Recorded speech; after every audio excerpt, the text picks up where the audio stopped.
কেন কি সমস্যা? এটা বলে কি সমস্যা? আমরা বেশক্ষণ থাকবো না, একটা ছোট্ট মিটিং আছে, করে চলে। সরি স্যার, এটা ভিআইপি গেস্টের জন্য রিজার্ভেশন দেওয়া আছে। কাইন্ডলি আপনি একটু অন্য টেবিলে বসেন। ম্যানেজারকে ডাকেন। এইটা রমিশ সাহেবের হোটেল না? জি। রোনের চাপে দৌড়ের উপর, তাও এত ভাব। আপনার রেস্টুরেন্ট আমি কিনতে চাই। আমি সেলিম রেজা চৌধুরীর ছেলে, টেক রেখে দিয়ে যাচ্ছি, রিসিভ করে নিয়ে।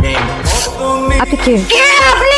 কি করছিস মা? স্যারের নাম রেহান চৌধুরী, সেলিম রেজা চৌধুরীর একমাত্র ছেলে, যে আমাদের এই আশ্রমের জায়গাটাকে কমার্শিয়াল প্রপার্টি বানাতে চায়। আর সেটা হাসিল করার জন্যই স্যার এখানে এসেছেন। প্লিজ আর একটা মিথ্যা মাছ চাই আপনার কাছে। আপনি হলেন একটা খুনি। আপনারা সবাই মিলে আপনার মুক্তি চাচাকে মেরে ফেলেছেন।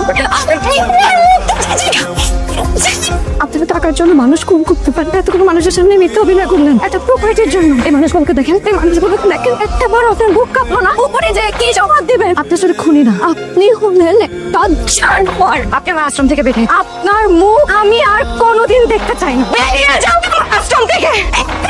আপনার মুখ দেখার থেকে আমি মরে যেতে স্বাচ্ছন্দ্য বোধ করবো। আপনি